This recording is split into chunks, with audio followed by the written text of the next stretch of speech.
What? Shadow the Hedgehog is alive?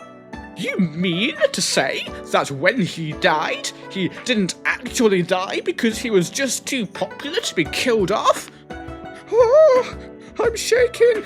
This is so shocking, so unprecedented. Ha! So Shadow and Agent Stone are both alive and are loose ends. There are lots of different routes they could go with that, and the ones that don't involve Agent Stone being the main villain of Sonic 4 are even believable. However, what seems most likely to me, and I don't think I'm alone in this, is that we'll see them team up for a Shadow the Hedgehog spin-off project, just like how Wade and Knuckles teamed up for the Wade show. I mean, they are literally a perfect match for each other, as they're both former accomplices of an Eggman who have lost the person most close to them. I mean, the emotional moments really write themselves here. Plus, if they do then bring Eggman back for Sonic 4, then this TV show will give Stone some time to process his grief before they undo everything in Sonic 4. Though that said, I do think this version of Eggman is gone for good, as I will discuss in a future video. So with regards as to what this Shadow project will be, my first thought is, oh, it'll obviously be a TV show that loosely adapts the plot of the game Shadow the Hedgehog. I mean, it's literally in the title, Shadow the Hedgehog. A solo Shadow adventure set not too long after Sonic Adventure 2.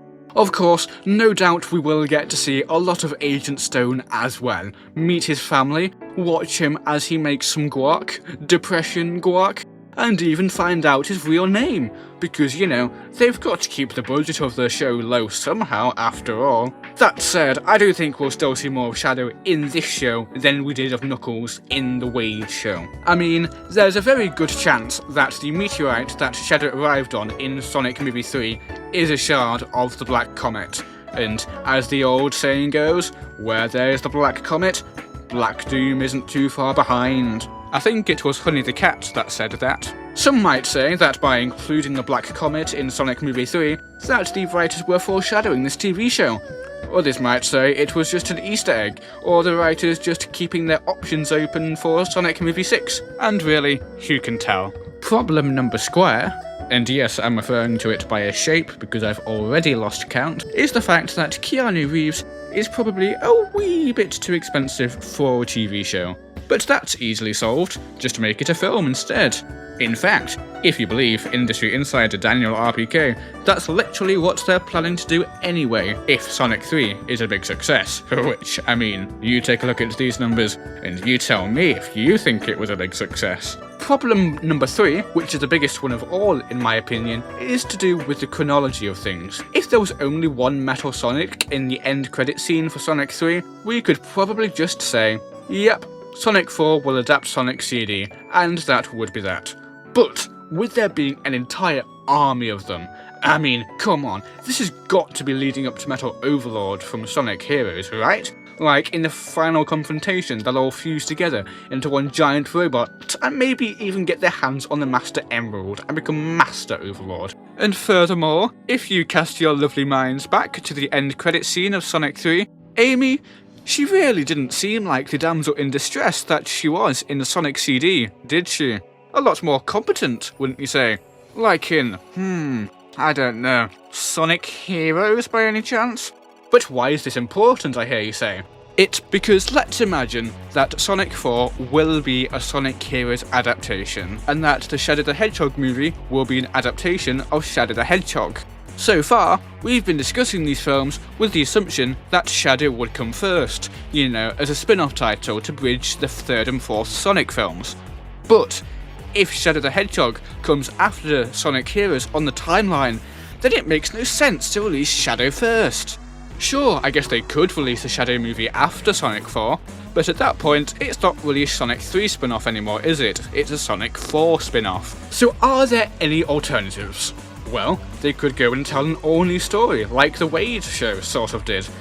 If Sonic 4 is going to be a Sonic Heroes adaptation, with CD elements, then it could be quite beneficial for the writers to set up Team Dark beforehand. As you know, Bob, in Sonic Heroes, there are 4 trios. There is Team Rose, which has Amy Rose, Big the Cat, and Cream the Rabbit.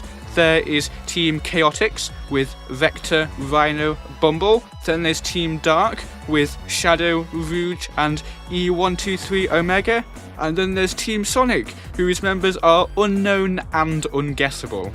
If they felt like it was financially worth it to have Team Rose in the film, it would be quite easy to introduce them because Big and Cream are frankly quite minor characters. So, when Amy takes Sonic to her alternate dimension where Eggman rules the world or whatever's going to go down there, then Amy can just say, "Hey Sonic, here are my fellow Resistance members, Cream, Big, and highly merchandisable Chow character," and that'll be that. Team Chaotix I don't think will turn up in Sonic 4, that's just too many characters, plus we have to consider budget as well. Have we not learnt anything from that whole Rouge fiasco in Sonic 3?